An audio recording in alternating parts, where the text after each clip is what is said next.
tal? Bienvenidas, bienvenidos a una nueva emisión de la Náusea Televisión. El día de hoy le queremos dar la bienvenida a un compañero, un colega, un amigo. Es el maestro Jesús Eduardo Medina Gutiérrez. Y vamos a tener acá un programa de entrevista. Es nuestra tercera entrevista en la Náusea Televisión. Aprovechamos para agradecerles a los que están suscritos al canal y a los que nos han acompañado en las distintas emisiones de este proyecto. Y bueno, les invitamos a suscribirse a quienes no lo hayan hecho y a seguirnos en las redes sociales de la Náusea Televisión. Bueno, Jesús me va a permitir presentarlo. Es maestro en Ciencias Sociales por parte de la Universidad de Veracruzana, es sociólogo de formación y actualmente es doctorante en el doctorado en Sociología de la UAM en Azcapotzalco. Y es un compañero que ha trabajado constantemente con la temática de movimientos sociales, y no solamente desde el ámbito académico, sino que también es alguien que ha participado de manera activa en diversos movimientos. Y bueno, queremos conversar un ratito con él respecto a lo que representan, a lo que significan los movimientos sociales para la política actual. La idea es que nos platique un poco acerca de la experiencia de investigación que ha tenido, tanto para el desarrollo de su proyecto de maestría, como lo que está planteando ahorita en el estudio del doctorado, y bueno, que nos pueda comentar un poco acerca de los resultados que tuvo en esa primera investigación, cuáles son las perspectivas que está planteando actualmente, y quisiera que partiéramos desde una perspectiva más general para después aterrizar en lo particular. Le pediría yo para que pudiéramos comenzar esta plática, si pudiéramos hacer una caracterización de los movimientos sociales, qué son, cómo los podríamos definir, y sobre todo qué importancia tienen en la actualidad en la política tanto nacional como internacional, en la medida en la que tú lo puedas analizar. Pero ¿cómo podríamos ir introduciendo esta plática? ¿Qué son? ¿Cuál es la importancia que tienen los movimientos sociales, la acción colectiva en general? Te cedo la palabra, Jesús. Gracias. Perfecto. No, bueno, pues un placer tener la oportunidad de colaborar, bueno, de participar aquí en este espacio. Un gusto que se presenten espacios como estos, ¿no? En los que se pueda plantear una revisión crítica, ¿no? De diversos aspectos políticos y sociales. Entonces, bueno, pues muchas gracias por la invitación. Bueno, pues para empezar, pues obviamente los movimientos sociales han sido, digamos, abordados por múltiples perspectivas que, bueno, van a construir de diferentes maneras la noción de movimientos sociales.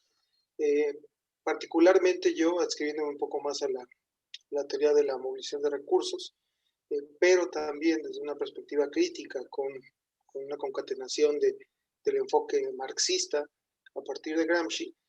Yo considero que los movimientos sociales son formas colectivas, masivas, de interpelar al poder, un poder establecido, a partir pues de la unión no siempre homogénea, una unión contradictoria, una unión que implica luchas al interior de los movilizados y que busca tener impactos en la realidad política más allá de la estructura gubernamental.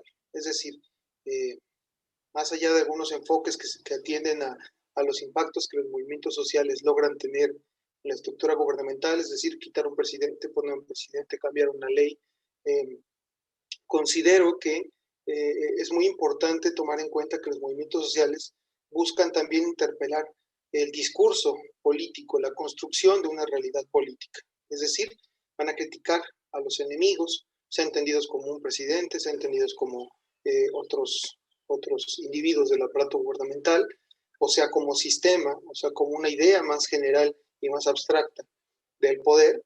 Lo van a hacer por medio de una construcción contrahegemónica, en este sentido, el tipo de enfoque de Gramsci, por lo que los impactos también van a ser en un campo político más simbólico.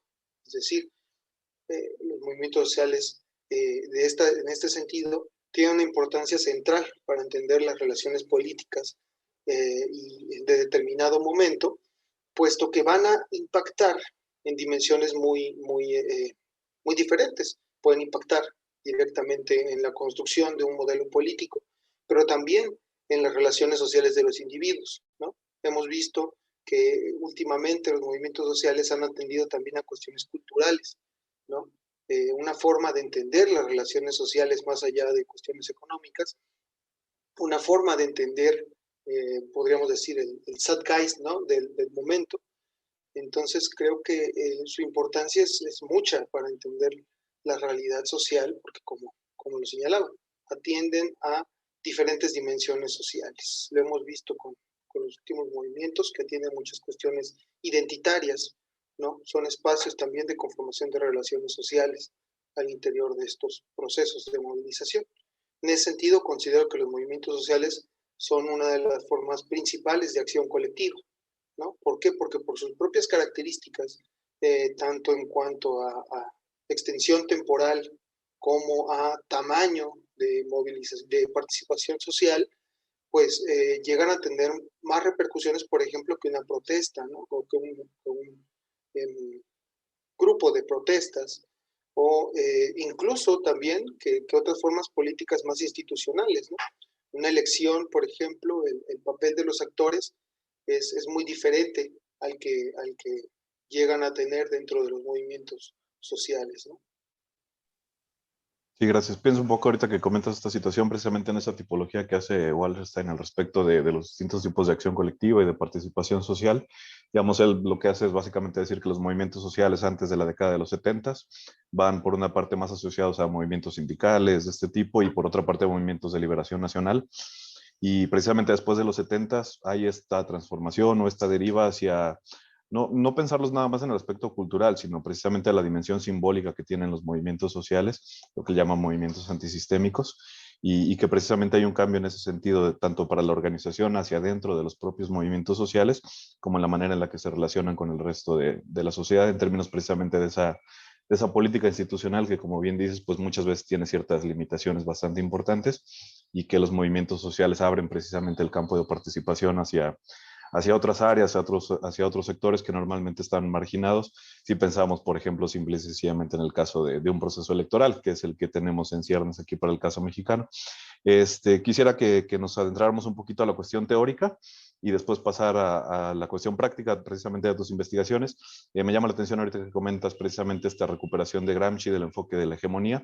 Entonces, si nos pudieras ahí abonar un poquito más, ampliar un poquito más esa perspectiva. Claro. Bueno, obviamente el pensamiento gramsciano ha sido una parte central en los análisis marxistas contemporáneos, dado que con Gramsci pues podemos atender a dimensiones que los análisis marxistas a partir de Engels y de Marx no eran posibles, ¿no? Como es el hecho de que Gramsci se centra de sobremanera en la relación que se da entre estructura y superestructura al interior de un bloque histórico, ¿no? Ya Marx nos hablaba pues de la existencia de este componente, digamos, material de relaciones económicas y del modo de producción que es la estructura, pero también la importancia del aparato que se eleva sobre esta base, que es la superestructura, como tal, la sociedad política, es decir, el aparato gubernamental del Estado como tal, encargado de ejercer pues, la dominación por medio de la coerción, ¿no? El ejercicio del poder legítimo, más en el sentido de Weber, y por otro lado la sociedad civil, ¿no? Aparato o esta multitud de aparatos e instituciones que aparentemente privadas construyen o logran la hegemonía del proyecto de clase, pues a partir de la religión, a partir de la escuela, lo que ya después Althusser va a construir más como aparatos ideológicos de Estado, ¿no? Considero que esta forma de entender esta cuestión básica, de entender estructura y superestructura, nos va a permitir entender a los movimientos sociales con una injerencia más allá de la cuestión gubernamental, ¿no? Porque usualmente cuando encontramos análisis de movimientos sociales, ya sea desde el ámbito de la escuela norteamericana o de la escuela de los nuevos movimientos sociales, en la cuestión europea, vamos a tender a que los impactos se buscan justamente en eso, en qué logran cambiar en la estructura gubernamental, ¿no? Con el enfoque de Gramsci podemos observar que la pelea política se da justamente en este campo simbólico. ¿Cómo vamos a significar la realidad? En este sentido, mi recuperación de Gramsci se da en la cuestión de las luchas contrahegemónicas, ¿no? El accionar de estos actores dentro de la superestructura del sistema va a generar, aunado a muchos otros factores, obviamente, cómo van a ser las crisis económicas, cómo va a ser pues, las mismas crisis de legitimidad que son inherentes a los sistemas gubernamentales, pero aunado a esto, los movimientos sociales van a lograr construir un momento de contrahegemonía dentro de la superestructura, en la cual, ya sea que la demanda sea quitar un presidente, ya sea que la demanda sea mayores condiciones laborales, mejores condiciones laborales, más derechos políticos o civiles, van a llevar un trasfondo más profundo. Es decir, esos objetivos velados y mediáticamente construidos van a llevar tras de ellos una serie de análisis de la realidad política que por medio de este proceso de subjetivación política que Gramsci construiría a partir de el concepto de catarsis, que podríamos ahondar un poquito en ello, van a lograr de construir, podríamos decirlo así, o impactar en la hegemonía del sistema. Esto lo podríamos ver y ya lo veremos un poquito más adelante cuando toquemos el tema de mis investigaciones. Lo podríamos ver en el hecho de cómo la sociedad en general entiende los procesos políticos, qué opina de los partidos políticos, qué opina de particularmente de uno u otro actor gubernamental, ¿no? Entonces, volviendo un poco más a la cuestión de catarsis, el concepto de catarsis nos permite abordar los movimientos sociales digamos, en un proceso de subjetivación política. ¿Por qué? Porque el contexto de catarsis, Gramsci lo señala para hablar de lo que anteriormente Marx hablaba, que era la conciencia de clase en sí y para sí, ¿no? En este momento, en un momento previo a la catarsis, el actor social, aún movilizado, aún politizado hasta cierto punto, va a perseguir intereses que podríamos denominar egoístas pasionales, así los llama Gramsci, que son intereses económicos puramente. Un movimiento sindical, por ejemplo, en un primer momento podría ser entendido de esta forma. Lo que quieren son muy particulares intereses económicos. No obstante, por medio de la catarsis, que implica un desarrollo intelectual, una subjetivación, lo hace pasar al momento antagónico, que es ya no solamente busco mis intereses, sino que me opongo a los intereses de mi enemigo. Puede ser el patrón, puede ser un presidente, puede ser el sistema en su conjunto. Y posteriormente pasar al momento de autonomía, el momento en que los actores sociales por fin dejan de simplemente resistir en ese sentido, ¿no? Ya no solo resisten lo que el sistema o lo que el enemigo les hace, sino que pasan a la ofensiva.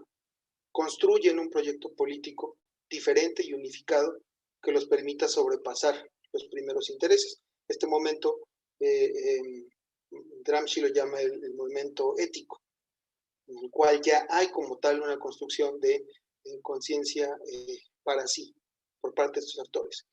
Este enfoque yo lo utilizo para contrastar un poco las ideas y los conceptos que los pensadores norteamericanos habían construido, ¿no? En particular el concepto de estructura de oportunidad política, ¿no? Dado que esta escuela de pensamiento se enfoca más a la cuestión de la relación entre el Estado y los movimientos sociales, ellos construyen este concepto para decir, hay ciertas condiciones que el Estado genera que permiten que un actor colectivo se movilice.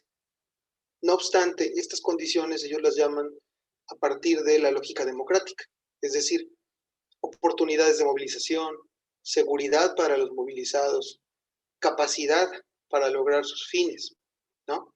Este pensamiento es muy de una escuela de racionalismo instrumental, ¿no? Es decir, los actores, como perfectamente conscientes de sus intereses y capacidades, van a saber cuándo movilizarse. Eso en la realidad no pasa. Los actores se movilizan aunque no vayan a poder lograr sus objetivos. Se movilizan aunque sepan que los van a reprimir. Y para dar cuenta justamente de por qué pasa esto, que no puede ser explicado bajo la teoría de la movilización de recursos, yo ocupo a Gramsci. ¿Por qué? Porque hablamos de un momento de crisis orgánica. Un momento en que los actores se van a movilizar, aunque estén seguros que los van a reprimir, aunque sus oportunidades de vencer no sean muchas, aunque sus recursos no sean muchos, ¿no? Entonces, digamos, es un poco la construcción, el diálogo que yo establezco entre la Escuela Norteamericana de Análisis de los Movimientos Sociales y los conceptos gramscianos, ¿no? Esto porque además Gramsci tiene una potencia muy importante que es no entender la movilización obrera, campesina, en lo que él llama clases subalternas, no entenderlos de una forma teleológica, que sí está de cierta forma presente todavía en Marx e incluso todavía un poco en Lenin, ¿no? Que es hasta cierto punto esta idea de que las fases históricas son inmanentes y son subsecuentes, ¿no? Y esta malinterpretación que algunos marxistas, sobre todo la Segunda Internacional, habían hecho de que las condiciones del mismo sistema, las condiciones económicas, iban a generar el cambio político, el cambio social, inherentemente, ¿no? Gramsci lo que dice es, no, es la acción de los individuos, la praxis subalterna, la que va a permitir pasar a ese momento de cambio político, ¿no? Entonces, me parece que es muy importante para entender los movimientos sociales como eso, como agentes con intereses y con capacidades de generar cambios. Sí, de acuerdo. Creo que esto que tú te refieres como escuela norteamericana parte digamos, de dos ideas o de dos puntos de discusión que son precisamente con los que tú estás debatiendo. Una es el estadocentrismo, es decir, que todo está en relación directa y constante con el Estado, que aunque evidentemente es un interlocutor, puede constituirse en una posición antagónica en un momento determinado. Pues creo que una parte de los movimientos sociales más recientes mucho tienen que ver con la construcción de autonomías, ¿no? Es decir, por salir precisamente de esa lógica estatista. Y la otra, bueno, algo que de lo que adolece en realidad, yo creo que todas las ciencias sociales en los últimos 40 o 50 años, que es esta perspectiva de la famosa rational choice y pensar que los individuos somos capaces de tomar decisiones considerando todos los elementos a nuestra disposición, cuando en realidad pues no es así.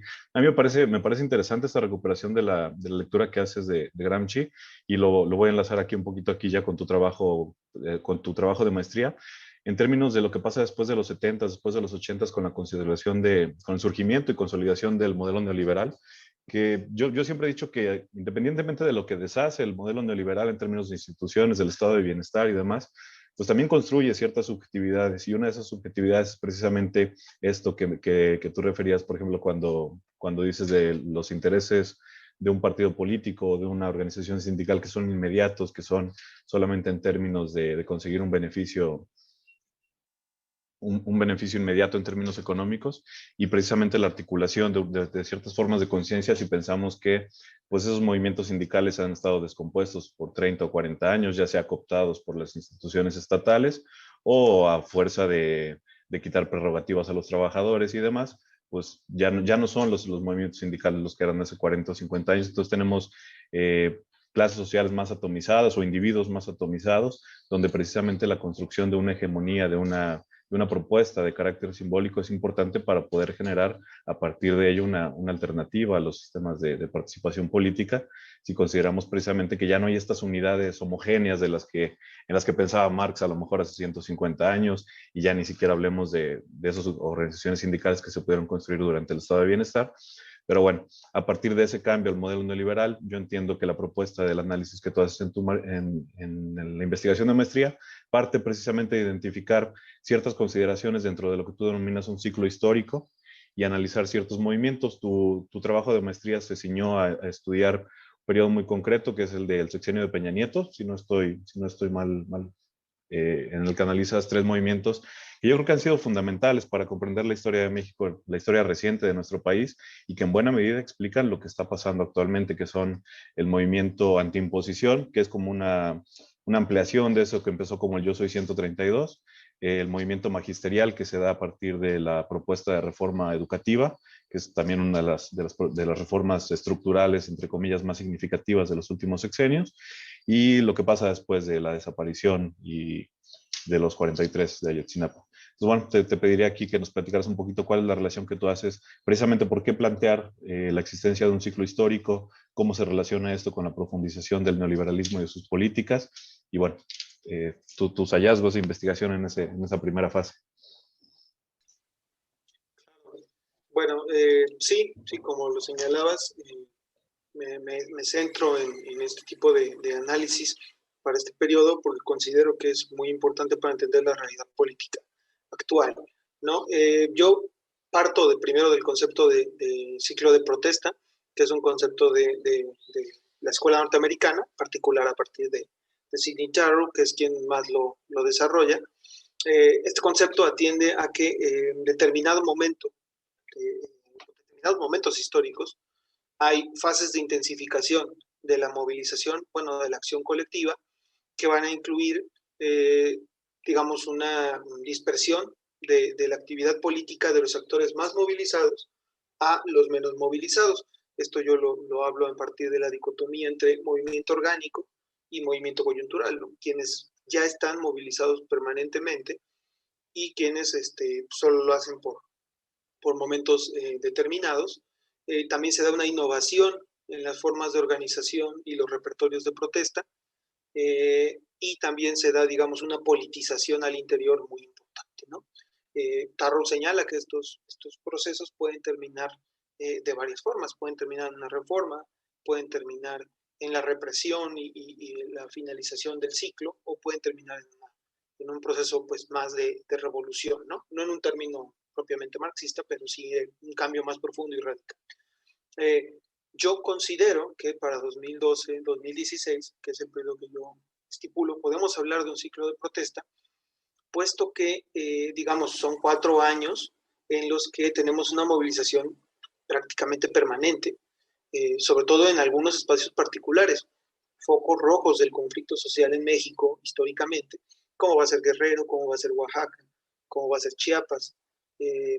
No obstante, digamos, estipulo esta figura conceptual para entender 3 procesos de movilización, como bien señalaste, que son muy diferentes. 2 son movimientos juveniles, 2 son movimientos populares, también a su vez, digámoslo.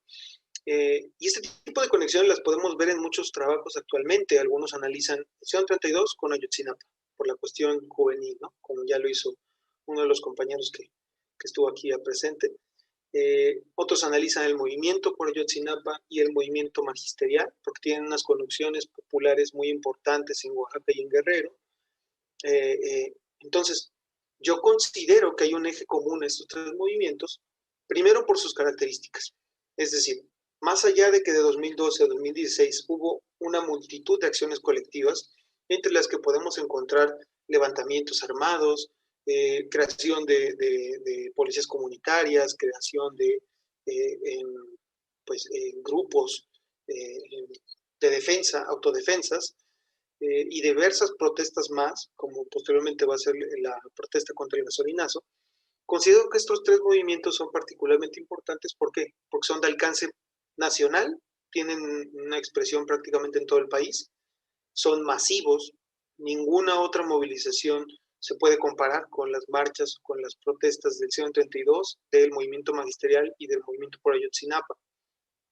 Y más importante aún, los 3 están unificados, más allá de que comparten militantes, de que comparten espacios de lucha, de que comparten incluso formas organizativas, como va a ser la Asamblea Nacional Popular en 2015. Más allá de eso, comparten una lógica central, que es que responden a un proceso de agudización de la conversión neoliberal, ¿no? Sabemos bien que en México se puede hablar de neoliberalismo, ya no ni siquiera desde Salinas, sino también desde la Madrid, que ya construía una serie de acuerdos con organismos internacionales, que ya hacía algunas modificaciones al sistema económico y productivo en México, pero considero que el momento de 2012 es particularmente importante para esta conversión neoliberal, porque va a significar, para empezar, la primera del paquete de reformas estructurales, y va a implicar las recomendaciones que la OCDE va a hacerle a México, ¿no? Este organismo en febrero de 2012, todavía con Calderón como presidente, va a emitir un documento donde hacen algunas recomendaciones a México, y como tal, pues están ahí estipuladas todas las reformas. Ahí les están diciendo qué hacer con la educación, qué hacer con la salud, qué hacer con la cuestión energética, qué hacer con la cuestión laboral, ¿no? Los 3 movimientos, más allá de que surgen por cuestiones muy particulares, van a tender a responder a efectos de esta conversión neoliberal. Por ejemplo, el movimiento 132, o antiimposición como yo lo denomino, si bien todavía no está Peña Nieto en la presidencia, está respondiendo a una lógica de control social que es abiertamente neoliberal. Es decir, la guerra contra el narco podemos entenderla como una estrategia que se va a impulsar en toda América, ¿no? En toda Latinoamérica. Ya Raúl Civechi analizaba un poquito las implicaciones de esta lógica de lucha contra el narcotráfico y lucha contra el terrorismo como una forma de contrainsurgencia, ¿no? Pues en toda Latinoamérica. Asimismo, van a responder a una figura particular que, digamos, que encarna todo lo malo del sistema mexicano, que es Peña Nieto. Un represor muy, muy conocido, que viene de un partido del cual pues ya está muy deslegitimado para ese momento, y responde a la actitud, a la actividad de un sector social particularmente afectado, que son los jóvenes, ¿no? Jóvenes profesionistas, jóvenes universitarios, que saben que saliendo de la universidad no van a tener un trabajo bien remunerado, no van a tener pensión, no van a tener oportunidades laborales, ¿no? Entonces, están respondiendo a una lógica del sistema neoliberal y aparte al miedo de que Peña Nieto nos lleve más hacia allá, porque ya Peña Nieto y el PRI pues estaban construyendo toda su agenda en torno a eso, ¿no? El continuar con el desarrollo del neoliberalismo en México. Por otro lado, el movimiento magisterial responde abiertamente a una reforma estructural, a dos más bien, una que va a ser la reforma magisterial, la reforma de la educación y la reforma también laboral, que también se va a aprobar prontamente. Como tal, no es solamente la CENTE, de ahí la importancia de este movimiento. La CENTE va a aglutinar a un sinnúmero de maestros que 2 años atrás estaban reproduciendo lo mismo que el sindicato oficial decía de la CENTE, ¿no? Van a unirse a ellos porque van a ver que el sindicato no les va a proteger sus derechos laborales, ¿no? Y por último, el movimiento Por Ayotzinapa, como eso, como la extensión de esta lógica de control social, pero también de pobreza en Guerrero, porque van a atacar, digamos, al sector, uno de los sectores pues más golpeados históricamente, ¿no? Hijos de campesinos, ¿no? Estudiantes de normales rurales que, más allá de los problemas que comparten con el 132, pues van a tener todavía en contra mucho más factores, como son la pobreza y el crimen en Guerrero, ¿no? Entonces, estos tres movimientos se van a articular como bajo ese eje, una respuesta siempre, lamentablemente, de forma, digamos, como una respuesta directamente, ¿no? Es justo por esto que no logran construir un proyecto autónomo, no logra consolidarse porque siempre están respondiendo al Estado y no podría ser de otra manera, dadas las condiciones históricas del momento en el que se desarrolla, ¿no? Entonces, este ciclo va a significar eso, la agudización del conflicto social, el crecimiento de la movilización social y de la acción, la incursión de nuevos actores movilizados. 2012 va a ser una escuela de formación para miles de estudiantes que nunca habían participado en un movimiento social. Lo va a hacer también 2013 para maestros que nunca habían ido a una marcha que no fuera del sindicato, que no sabían cómo era una asamblea que no fuera dirigida por un agente sindical. Y va a ser una escuela de movilización para padres de familia no solo en Guerrero, sino en Ciudad de México, en Veracruz, en cualquier lugar donde hubiera desaparecidos, ¿no? Más allá de cuestiones políticas, de análisis políticos, la gente lo que quiere es encontrar una solución para su condición económica o para su condición de seguridad, ¿no? Entonces, ese es, digamos, este ciclo que no obstante va a terminar con la represión, ¿no? El movimiento se va a ir desgastando por la propia naturaleza del movimiento. No puedes mantener movilizadas a miles de personas por demasiado tiempo. Y para 2016, después de un nuevo punto de inflexión en el movimiento magisterial en Oaxaca, pues Nochixtlán va a ser, digamos, el punto de cierre de este ciclo. Nochixtlán es la protesta, una de las protestas más importantes en Oaxaca durante la huelga que se estructura el 1 de mayo, y pues para junio van a ser reprimidos brutalmente por el ejército, van a entrar a una población pequeña y van a golpear no solo a maestros, sino a pobladores, ¿no? Este momento cierra el ciclo, porque a partir de ahí, ninguno de los 3 movimientos de los que hablo van a ser capaces de volver a construir ese nivel masivo de movilización. Ojo, esto no quiere decir que se acaben esos movimientos incluso siguen existiendo hoy en día, ¿no? Particularmente el de Ayotzinapa, pero su forma masiva se acabó a partir de 2016, y como tal, en un análisis de Tarro podemos ver que terminó con la represión, ¿no?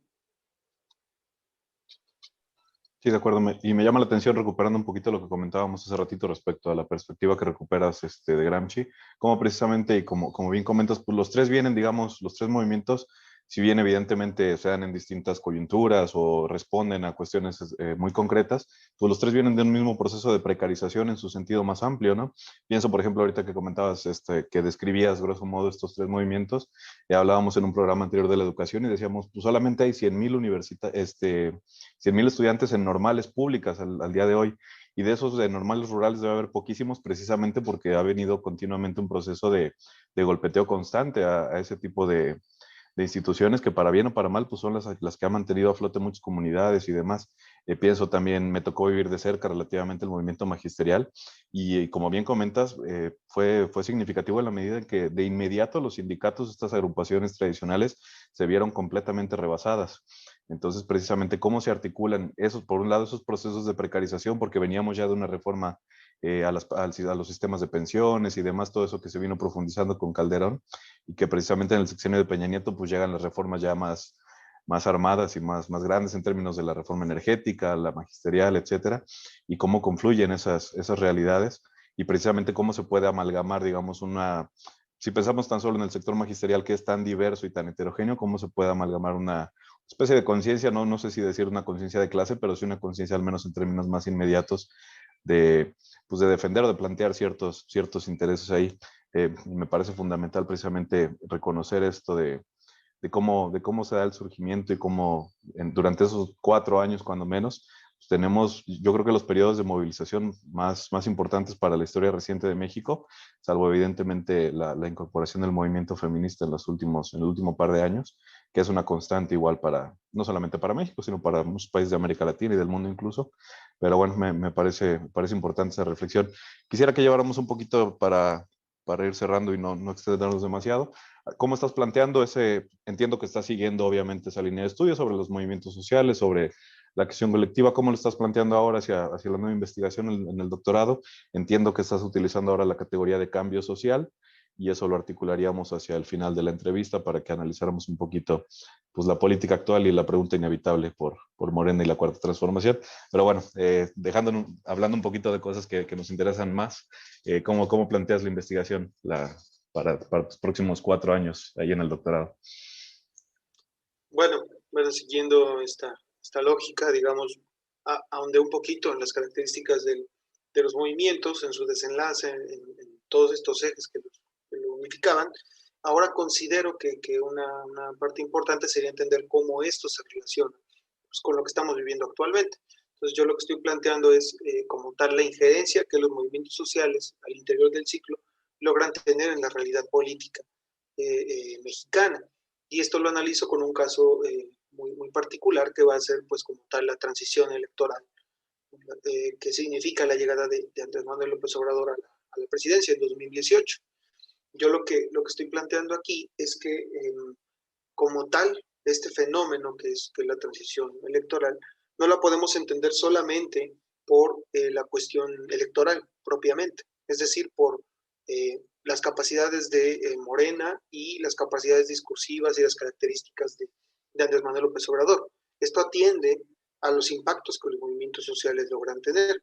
Entonces, en ese sentido, para ahondar un poco en la cuestión del cambio político, pues yo parto un poco de un trabajo de Charles Tilly en torno a lo que él como una respuesta hace de los 8 postulados perniciosos. Son una serie de críticas que él plantea, algunas, digamos, leyes del pensamiento social y del pensamiento político. Uno de ellos, de los planteamientos que él va a hacer, de las aseveraciones que hace, es que los factores determinantes de la vida social como tal son las interacciones, son las relaciones sociales, no van a ser las totalidades externas. En ese sentido, no vamos a poder entender los cambios solamente por variaciones a nivel económico. Son muy importantes, pero no son solamente ellas las que crean los cambios. Y en segundo sentido, que no hay un único proceso de cambio social, sino numerosos procesos fragmentarios que de distintos niveles van a llegar a implicar un cambio social. Esto lo podemos ver en el sentido de que el cambio social no es 2018, no es la llegada de Andrés Manuel, es un proceso más largo que va a tener que ver con los impactos de los movimientos sociales. En ese sentido, el concepto de cambio social que yo construyo es entenderlo como un proceso histórico de variaciones y cambios significativos y que se mantienen temporalmente en el ámbito de la superestructura, atendiendo a este concepto gramsciano, de determinados sistemas, ¿no? Estos van a ser provocados por la acción como tal sociales en torno a diversas formas de acción colectiva, que van a ir más allá de los aparatos institucionales. No es solamente el voto, son otro tipo de formas políticas. Y van a guardar una relación importante con los contextos a nivel económico y a nivel político, ¿no? En ese sentido, como señalo yo, digamos, hasta ahora la hipótesis que he estado manejando es que los movimientos sociales del ciclo de protestas van a generar un proceso de crisis orgánica. ¿Qué es la crisis orgánica? Gramsci dice que hay una crisis orgánica cuando estructura y superestructura están separadas, ¿no? Para que haya un control eficiente de un sistema, tiene que haber una unión dialéctica, ¿no? Cuando esta se rompe, es cuando el proyecto de clase se vislumbra como eso, como un proyecto de clase, no universal, ¿no? Entonces, yo lo que digo es que los factores económicos, crisis económica, pauperización de las masas populares, aunado a la acción colectiva, van a generar que más personas a nivel nacional se pregunten si el sistema electoral y si los partidos políticos están atendiendo a lo que ellos buscan, a sus intereses, ¿no? En ese sentido podríamos decir, bueno, entonces, ¿por qué votaron por Andrés Manuel, no? Eso quiere decir que están legitimando el sistema político. Yo lo que señalo es que el hecho de que el ciclo se corte en 2016 y estos movimientos no logren hacer un proyecto común, genera que la única salida que haya al conflicto social, a la crisis orgánica, sea una reforma. Y eso es Andrés Manuel López Obrador. Como no puede haber un cambio más profundo, se da un cambio en el sentido gramsciano de un cesarismo, ¿no? Un cambio en el cual un agente particular que no ha sido deslegitimado, como es Andrés Manuel, porque él no entró al Pacto por México, porque él criticó la reforma energética, él criticó la reforma magisterial, él criticó la desaparición de los 43, criticó la estrategia de seguridad, él se vuelve la figura en la cual se pueden encarnar estos objetivos, ¿no? Como tal, no es una influencia de A sobre B, no es que los movimientos, a un estilo, por ejemplo, de lo que pasó en Bolivia con Evo, no es que los movimientos agarren a AMLO y digan este es nuestro candidato, no es tan directo, es más simbólico, ¿no? Sectores particulares de los movimientos dicen, no hay de otra, queremos un cambio y solamente se puede por medio de Andrés Manuel López Obrador. Obviamente, aquí todavía no es mi cometido analizar la naturaleza del cambio que estamos viviendo, porque, bueno, discursivamente tenemos un nivel de crítica, pero, digamos, las reformas siguen ahí, las condiciones económicas siguen ahí, y la estrategia de seguridad, pues hasta cierto punto sigue ahí, ¿no? Interesante porque mucho se habla, por ejemplo, de esta famosa crisis de representación de los partidos políticos, pero pocas veces se explica el por qué, ¿no? Y como bien dices, pues no hay este correlato entre la estructura y la superestructura o entre las condiciones económicas y la manera en la que el sistema político transita o define esa no equiparación. Pienso, por ejemplo, pues hemos analizado cuestiones que tienen que ver con la larga duración y demás. Pienso en cómo las condiciones económicas del siglo XVI no se ven legitimadas en el sistema político hasta finales del siglo XVIII.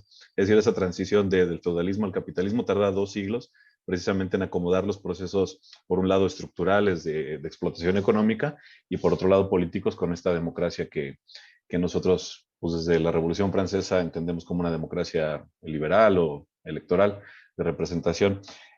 Bueno, para que fuéramos cerrando, pues te preguntaría precisamente que extendiéramos un poquito. Tú dices que precisamente el triunfo de López Obrador se explica, o no se explica, porque no es una relación de causalidad, pero tiene mucho que ver precisamente con esta descomposición del aparato institucional, del régimen neoliberal, y precisamente cómo se articulan estas demandas de los movimientos sociales con un cambio posible, ¿no? Eso es lo que entiendo que planteas, ¿no? Pues un cambio posible en términos de una cuarta transformación que sea reformista, pero que cuando menos ponga un freno a, eso, a ese despojo, a esa precarización, a esa pauperización continua de grandes sectores de la población. Ahora la pregunta que yo te haría para que pudiéramos ir cerrando es, ¿cuál es la perspectiva entonces de los movimientos sociales a futuro durante esta cuarta transformación? Es decir, porque se corre el riesgo evidentemente de que no solamente sea un freno a esas políticas de precarización en términos laborales, económicos, políticos, sino que también sea un freno para los propios movimientos sociales, ¿no? Pienso, por ejemplo, en el caso de la cooptación de los movimientos sindicales después de los 50,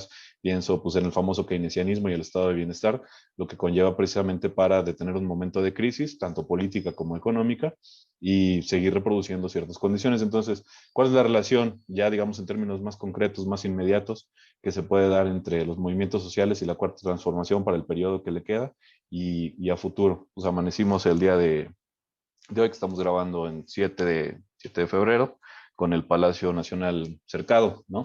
Entonces, pues ahí te dejo la pregunta para tus últimas reflexiones. Claro.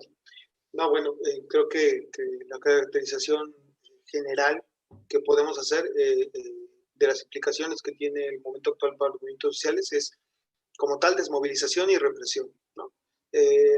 Oímos hablar mucho de que en un contexto con un partido pues, que se dice de izquierda y con un presidente que se movilizó en algún momento, iba a haber una seguridad para los movimientos sociales y para la acción colectiva. Hemos visto que eso no es así. Y creo que eso va a ser continuo en todo el sexenio.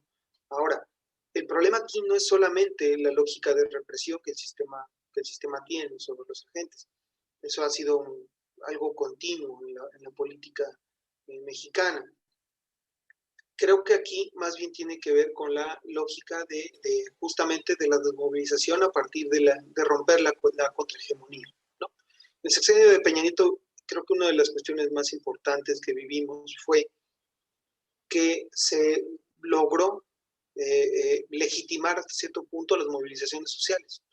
Eran cada vez más los que se movilizaban, que hasta los que no lo hacían ya tendían a preocuparse un poquito más por criticar a los movimientos sociales, porque el contexto era tan abrumador en todos los aspectos que era difícil que alguien no quisiera movilizarse y reclamarle algo al gobierno. Con Andrés Manuel López Obrador se rompió eso. ¿Por qué? Porque ahora es, la lógica que siempre ocupan es, ¿por qué no hicieron eso con el PRI? ¿Por qué critican solo a Andrés Manuel, no? Y creo que eso se vive mucho ahorita con la cuestión del movimiento feminista, que es, digamos, que el único de los sectores que lejos de desmovilizarse creció. O sea, ha tenido un auge muy importante y creo que es muy importante porque atiende a una lógica de organización social mucho más profunda, que es la cuestión de género, ¿no? Y que se ve intersectada por muchas otras variables, como es la cuestión económica, la cuestión racial, la cuestión étnica. Entonces, eh, eh, creo que va a ser difícil para los movimientos sociales. Muchos movimientos sociales se van a seguir desmovilizando. No obstante, movimientos como el feminista, tal vez también el de defensa del territorio, ahorita los reclamos contra el Tren Maya, van a seguir ahí picando piedra contra el sistema y señalando que no importa, digamos, los colores del partido que esté en el poder, sino los intereses económicos de a quienes esté protegiendo, ¿no? Entonces creo que eso va a ser un sexenio muy importante para los movimientos sociales y para el análisis de los movimientos sociales, ¿no?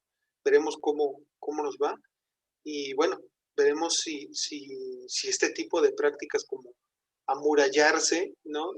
Contra los movimientos sociales, dejan en claro, pues, que en efecto hay descontento social todavía y el actual gobierno no sabe cómo responder ante él.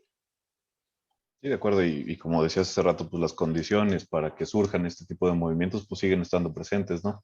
A pesar de que pueda haber ciertas políticas redistributivas, entre comillas, por parte de la Cuarta Transformación, o que al menos ponen un freno a ese despojo y esa precarización, pues lo cierto es que no resuelve con esas contradicciones fundamentales que siguen estando presentes para grandes sectores sociales. Entonces, como bien dices, pues para bien o para mal somos una generación que nos tocó, digo, cuando yo estudié en la universidad nos tocó todo el sexenio de Calderón, a ustedes estudiando en la universidad les tocó el sexenio de Peña Nieto y precisamente toda esa articulación de movimientos.